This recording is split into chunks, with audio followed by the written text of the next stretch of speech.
Poquitos días antes de yo cumplir los 30 años, una noche como cualquier otra, me fui a dormir sin imaginarme que a las 5 de la mañana me iba a estar despertando con los ojos abiertos como si fuera un búho y una sensación de miedo indescriptible. Y además con 3 imágenes clavadas en mi cabeza. Una que venía a rastras del inconsciente y que me hacía recordar un hecho traumático de la infancia. Otra que me estaba haciendo recordar sobre un hecho de la actualidad en ese momento que me producía también descomunal temor. Y otro sobre la incertidumbre del futuro, aunque en realidad estaba teniendo un futuro bastante promisorio. Las 3 imágenes en concreto que se me habían clavado en la mente me hacían no solamente dar cuenta de lo frágil que en definitiva estaba siendo, sino que me producían mucha angustia y mucho miedo. Tan así es que con el paso de los días, esa sensación de angustia se terminó convirtiendo para mí como en una especie de chicle pegado al pelo, no podía sacármela de encima. Así es que pasaron los días y tuve que viajar en ese momento a Miami a dar una conferencia. Y después del viaje, que no fue para nada agradable por la ansiedad que tenía, me acuerdo que llegué al hotel y de pronto me encontré solo en una habitación de lujo, con el chofer esperándome en el lobby, la custodia fuera de la habitación, y quebré en llanto con una sensación de angustia que ustedes no se pueden ni imaginar. Había estado durante los últimos años de mi vida escapándome del sentimiento de angustia, así que cuando vino lo hizo lógicamente potenciado por la cantidad de veces que pasó sin que yo le prestara la suficiente atención. Se hicieron las 12 de la noche y no me quedó otra que agarrar fuerte el rosario que tiempo atrás me había regalado uno de mis mejores amigos y me puse a rezar y a pedirle a Dios con más convicción que fortaleza. Y alguien me debe haber escuchado, me imagino, porque por lo menos esa noche pude dormir sin inconvenientes, pero lo más increíble de todo es que a la mañana, apenas me despierto, me pasó algo poco habitual. En realidad poco habitual no agarrar el celular, ¿no? Porque creo que la mayoría de nosotros apenas nos despertamos estamos tanteando con los ojos cerrados a ver dónde dejamos el aparato. Pero en vez de tener muchos mensajes de los grupos de amigos y demás, tenía uno solo esperando ser leído, y me llamó mucho la atención porque quien me había escrito era una alcaldesa de Chile, amiga con quien hacía un tiempo que no hablaba, y se llama Carolina Plaza y es una mujer absolutamente espiritual y sensible. Ese mensaje todavía lo tengo grabado, se los voy a leer porque me impactó, y eso que esto pasó ya hace 2 años.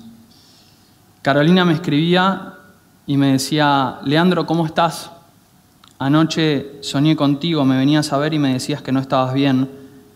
Recuerda que aquí tienes una amiga que espera que guíes a tu país y a muchos por un mundo mejor, no dudes de eso. Yo no soy esotérico ni nada por el estilo, pero después de la peor noche que había pasado en mi vida, recibir una cosa así, por lo menos me erizó la piel.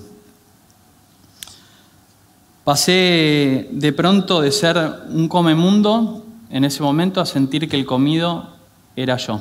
Es decir, había trabajado mucho por conseguir lo que había conseguido a tan poca edad, y cuando llegué a todo lo que me imaginé que era lo que estaba buscando, me di cuenta que en definitiva no me había salvado de encontrarme conmigo mismo. Es decir, ustedes imagínense que yo tenía menos de 30 años, viajaba mucho, trabajaba de lo que me gustaba. Económicamente no me estaba yendo mal, tampoco era Bill Gates, pero estaba bien. Salía, aunque no parezca, con chicas bastante lindas. Estaba en lo que, visto desde afuera, podía ser una situación excepcional. Pero aún así, había algo que a mí no me estaba haciéndome sentir feliz. Ese último año había estado para mí marcado por una cantidad enorme de desafíos y de cargas que yo suponía que podía llevar a cuestas y que en realidad al final no lo estaba pudiendo lograr hacer. Pérdidas familiares, rupturas amorosas, conquistas, nuevas rupturas, desafíos laborales inmensos. Y el miedo a perder lo conseguido en algún punto me hacía sentir como si fuera un malabarista amateur que con polémica de estrés intentaba mantener los afectos, el amor, el dinero, el trabajo en altura, tratando de que ninguno perdiera altura y terminara hecho trizas en el piso. Había, en definitiva, pasado el suficiente tiempo sin darme cuenta de que en realidad todas las fiestas que yo estaba haciendo no terminaban siendo divertidas porque no las estaba compartiendo. No me había dado cuenta que en realidad el enamoramiento está genial si lo lográs transformar en amor, si las caricias verbales te tocan el alma y no el ego, si los premios te hacen más humilde y si con las conquistas cuidas al otro. Volví a Buenos Aires y tuve que hacer lo que dice Carrel, rehacerme desde el sufrimiento, porque en definitiva el hombre es al mismo tiempo el mármol y el escultor, así que no hay otra forma de hacerlo. Me acuerdo que volví, me senté en la computadora y tenía tanto por decir, tantos sentimientos acumulados, que escribí una carta abierta a los jóvenes que en realidad no estaba haciendo una carta abierta a los jóvenes, sino estaba haciendo una carta dirigida hacia mí mismo. Me estaba hablando a mí mismo, nada más que hice pública esa carta y después se terminó viralizando. Pero en definitiva era una querella contra mí mismo. Estaba tratando de explicar o de explicarme qué era lo que en realidad yo pensaba de la vida después de todo lo vivido a los 30 años. Entre otras cosas, yo no suelo creer en aquellos que dan consejos de vida, estoy más bien lejos de eso. Yo creo en el poder de los ejemplos, no de los consejos. De hecho, a veces siento que coexistimos como en un tiempo histórico en donde los que más saben estudian y los que no enseñan, y no me refiero precisamente dentro de universidades, pero por eso yo hago hincapié en esto, en que con esta carta abierta yo no trataba de darle consejos a nadie, sino que estaba mostrando el camino simplemente que yo había transitado. Esa carta después se terminó convirtiendo en el prólogo de mi último libro, Lo que me dejan los 30, y entre otras cosas, en esa carta compartía algunas reflexiones como la siguiente. Justo cuando a mí me estaba pasando esta situación, me llamaron de Colombia para una entrevista de radio y los oyentes eran casi todos jóvenes y estaban preocupados por lo mismo, el éxito. Es decir, la persona que estaba haciendo el periodista que estaba haciendo la entrevista abrió al público para que pudiera hacer preguntas y era una pregunta absolutamente repetitiva. ¿Qué era para mí el éxito? Eso tan personal, tan intransferible, tan indefinible.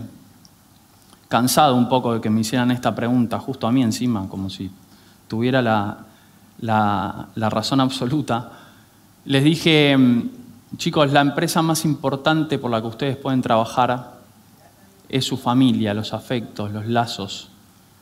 Una casa más grande, un auto más importante, un reloj más caro, el puesto de gerente que tienen ahora o el que están buscando, sí es verdad, son importantes, pero en definitiva no los van a hacer más felices a largo plazo, sino en todo caso más distraídos. Recuerden siempre, pero siempre, que al final del camino lo que va a importar es el amor entre los suyos. El resto solo es show para mantenerse ocupado. Cuando una de mis abuelas de 99 años estaba internada en el hospital a punto de fallecer, al lado de su cama no estaban ni los trajes que Gino Bogani le hacía a medida, ni los embajadores con quienes había compartido cenas de lujo. Estaba su familia, pero más precisamente mi mamá, al lado de la cama, como estaca, velando por su integridad. Cuando fuimos al cementerio a despedir justamente a esta abuela que les digo, a mí hay un hecho que me quedó súper marcado. La gente cuando entraba al panteón a donde se hizo la ceremonia, sí o sí había emplazado en el acceso a este panteón una placa con un poema al que casi nadie le prestaba atención, pero casi nadie. Y a mí me quedó grabado. El poema decía: tú, que preso del placer cierras del alma los ojos, Contempla en estos despojos lo que eras, lo que has de ser. Ven aquí a apreciar del hombre la duración que en esta triste mansión de desengaño y consejo, cada tumba es espejo y cada epitafio lección. Desde mi perspectiva existen dos tipos de ambiciones, esto que nosotros perseguimos tanto. Una te lleva a trabajar para creerte más importante que los demás y la otra para ser más útil. Si trabajás solo para demostrar lo mucho que podés acumular, al final de cuentas te vas a quedar viviendo en la especulación, pero si por el contrario lo que haces es trabajar por el legado, lo que vas a dejar es una vida mejor para otros y eso indiscutiblemente te convierte en parte de la historia. Tengo un amigo, en los últimos tiempos, bueno, ustedes estarán al tanto, muchos de ustedes seguramente también repiten esto que les voy a decir. Está muy de moda la frase soltar y confiar. Soltar no sé a dónde y confiar no sé en quién, pero si bien es cierto que es válido soltar a veces para no vivir preso de la obstinación, igual de cierto es que las cosas que más valen, por lo general, son las que más cuestan. Ganar la lotería es para pocos, porque si por cada tropezón que atravesás vas a soltar esperando que algo mejor suceda, y lo más probable es que te pases la vida soltando. El trabajo perfecto no existe, la familia perfecta no existe, se consigue con sacrificio. Este amigo que les decía, Alec Oxenford, creador de derremate.com en la antigüedad, o LX ahora, o Let Go, se pasó muchísimo tiempo de su vida tratando de convencer a la misma persona para que aportara con capital a uno de sus proyectos. 14 veces, 14, le dijeron que no. A la vez 15 consiguió el dinero que necesitaba. Sin ir más lejos, o sí yéndome más lejos, pero en la misma dirección, cuando yo tenía 19 años viajé a Córdoba a presentar un libro. En ese avión conocí a una azafata que para mí era la réplica de Angelina Jolie, pero en versión latinoamericana. Era una belleza. El único problema, o los dos problemas en realidad que tenía yo en ese momento, era que todos, o primero que yo era muy tímido, y después que casi todos los hombres que se bajaban del avión al hacerlo, o le pedían el teléfono, o le decían algún piropo. Entonces yo dije, claramente la estrategia mía no puede ser esta, porque así no voy a ganar nunca. Así que podría haber elegido soltar y esperar a que el universo me diera lo que yo pretendía, o terminar haciendo lo que hice. Volví a Buenos Aires, fui a una tienda de regalos, compré una caja gigante, cuando digo gigante, le puse adentro un peluche, un teléfono celular y una carta. Sí, tenía 19 años, ¿no? Ya no hago más eso. Y me fui hasta la oficina de personal de LAN en Aeroparque. Cuando llegué, era toda una oficina de mujeres, la jefa de personal, bueno, se reían todas bastante, no sé si porque me veían medio que estaba colorado por la vergüenza o qué, pero no me quiso dar los datos de la azafata por cuestiones de seguridad, pero sí me aseguró que le iba a llevar la caja y que se la iba a entregar, se la iba a hacer llegar. Me fui bastante contento, supongo, y a la semana recibí un mail de ella agradeciéndome. Estuve 4 años de novio y creo que hasta el momento fue una de las relaciones más sanas que tuve en mi vida. Ni Alec en lo profesional, ni yo en lo personal, salvando las distancias, soltamos nada. Por el contrario, nos abrazamos fuerte a nuestros sueños y luchamos con ingenio por ellos. Alec también me dijo y me dio el mejor consejo que pude haber recibido a los 23 años. Estábamos tomando un café, yo preocupado por la situación del país y de cómo yo iba a crecer. Bueno, tenía dudas existenciales como cualquiera de esa edad. Me cortó en seco y me dijo, pibe, viajá. Viajar me hizo entender, entre otras cosas, nuestra visión doméstica de la realidad. Porque caminar por el mundo te hace a vos más solidario y menos solitario. Conocer tantos sueños caminando por el mundo te hace realmente una persona mucho más profunda. Ahora el tema es que muchos jóvenes creen que yéndose a vivir a otro sitio van a conseguir la felicidad. Y el problema de esto es que justamente los inconvenientes que tengas con vos los vas a llevar en la mochila, vayas donde vayas. Sencillamente porque podemos distraernos de nosotros mismos, pero no escaparnos. En algún momento o te encontrás o te chocas contra vos. Así que el mejor viaje que siempre uno puede hacer, tenga la edad que tenga, es hacia nuestro interior. Probablemente, como les decía, atravesé varias relaciones, algunas más conflictivas que otras, así que les digo, para el caso de aquellos que estén en eso, porque veo bastantes que son de mi edad, probablemente alguno esté por elegir al compañero de su vida, y si es así, y en contra de casi todos los consejeros sentimentales, les diría que la experiencia me hace creer que el amor indicado no es el que te hace sentir primavera en invierno, sino paz en todas las estaciones. Y si por el contrario ya están por ser padres o madres, les pido encarecidamente, cuiden sus palabras al criar un hijo. Un niño no tiene la capacidad para comprender las restricciones del contexto y por eso a veces se culpa y asimila como exactos y asertivos los prejuzgamientos que otros van a hacer sobre sí. La pureza a un niño no le permite deducir las limitaciones de los otros. Dicen que, me suelen decir amigos psicólogos, que ante la adversidad el inconsciente suele recurrir a recuerdos de la infancia como herramientas para ayudar a sobreponernos. Son algo así como salvavidas que nos ponemos cuando caemos en el mar de una realidad turbulenta, como si fueran pilares en donde se apoya y sostiene nuestra personalidad. Y no imagino realmente a alguien que durante su desarrollo fue sometido a latigazos verbales sacando del cajón algodones en vez de alambres de púa. En lo personal, y esto lo remarqué mucho en la carta y en el libro, me vengo equivocando lo suficiente desde muy chico que hago cosas, como para darme cuenta que si bien es atractivo enseñar, es mucho más significativo aprender que enseñar. Porque hablar antes que oír te convierte en una especie de charlatán engreído. Y caer en el error te hace humilde porque posiblemente tengas que pedir perdón y trabajar por subsanar lo hecho. El error entonces te hace humilde, humano, y por eso te acerca a los otros y te conecta con la capacidad de perdonar y ser perdonado. El error te enseña siempre a ser empático y eso genera indefectiblemente un mundo más tolerante. Si a los 18 años, como me pasaba a mí, pensás como alguien de 50, lo más probable es que estés actuando como un retrógrado, pero si a los 50 seguís pensando como alguien de 18, lo más posible es que estés actuando como un idiota. Los jóvenes son idealistas y los idealistas son la columna vertebral del mundo, los que lo hacen andar, los que le dan sentido. De ahí la necesidad de que los adultos con su experiencia puedan trabajar junto a los jóvenes, porque si es de otra forma y lo hacen por separado, el joven se convierte en soberbio y el anciano seguramente en depresivo.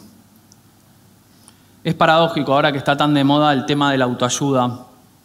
El otro día le decía a un amigo que es muy fanático de esto, el libro de autoayuda que posiblemente terminás de leer porque no soportás la angustia que te causa la crítica ajena, es el mismo que acaba de comprar la persona a la que recién ofendiste.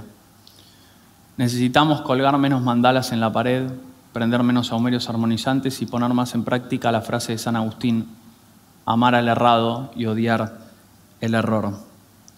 Cuando los japoneses reparan un objeto dañado, tienen una técnica que se llama kintsugi, que unen las partes donde se dañó el objeto con oro. Y hacen esto porque creen que cuando algo se dañó tiene una historia y por eso se vuelve mucho más bello. No solamente se llama kintsugi, también se llama, traducido, la belleza de las cicatrices. Gurúes contemporáneos te enseñan no que existen prójimos con dificultades, sino gente tóxica. Y partiendo de este concepto, lo importante en realidad va a pasar a ser tu habilidad para sacártelos de encima en vez de ayudarlos. Peligroso concepto, porque si todos creyeran lo mismo, el resultado es más intolerancia, una humanidad que camina rumbo a la soledad. Cuando me pasó lo que me pasó, me di cuenta que aceptar la tristeza es dentro de parámetros razonables, ¿no? Lógicamente, una virtud que posibilita el desarrollo. Nos ayuda a entender que gracias a su existencia podemos valorar la felicidad, nos confronta con ella haciéndola ver como un valor, un ideal al que perseguir. La tristeza te convierte en insatisfecho y por consiguiente te empuja a moverte para ser mejor. Los hasta ahora pocos malos momentos que yo tuve en la vida pude atravesarlos gracias a la fe.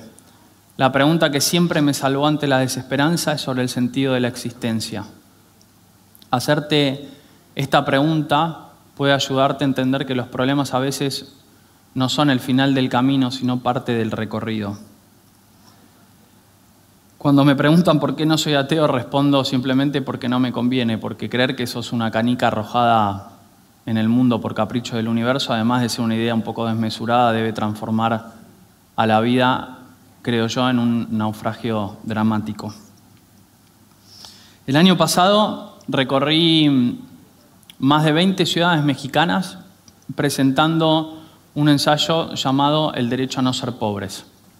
Me acuerdo que en esa oportunidad, en una de las presentaciones en una alcaldía, había, cuando terminé la presentación, una fila enorme de gente esperando para poder que yo les autografiara su ejemplar. En ese evento estaba el alcalde, su mujer, la reina de la belleza. No faltaba nadie, empresarios locales, todos impecablemente vestidos. Y entre medio de esa fila se asomaba un hombre con la ropa rota, sucia, el descalzo, como 3 meses sin bañarse, barba larga. Se acercó a mí y la custodia, que estaba como tomados por sorpresa, no sabían qué hacer. Este hombre me tocó el hombro y sacó una servilleta de entre sus bolsillos que había logrado conseguir pidiéndole a la gente que estaba ahí en el cóctel, y me dijo: ¿podrías dejarme una dedicatoria aquí? Te agradezco muchísimo por lo que haces. Me pateó el tablero de tal manera que ustedes no se imaginan. Desde ese momento todas mis certezas pasaron a convertirse en incertidumbres. Si se me hubiera parecido un genio en aquel momento, antes de este episodio, esa noche la cena no la hice en la alcaldía. Terminé cenando con este hombre. Y si hubiera sido antes de este periodo y se me hubiera parecido un genio y me hubiera preguntado qué deseo cumplirme, seguramente le hubiera dicho tener la capacidad de convencer a los inconvencibles. Increíble, ¿no? Después de esa noche, lo único que pretendo para los demás es que, y para mí también lógicamente, es que su mirada pueda transmitir lo mismo que lo de este hombre. Si te falta todo menos paz, en realidad no te falta nada. Tiempo. Estén en donde estén, tengan la edad que tengan, dense tiempo, no corran tanto y hagan con él, de la vida, de su vida, un cuento que contar. Muchas gracias.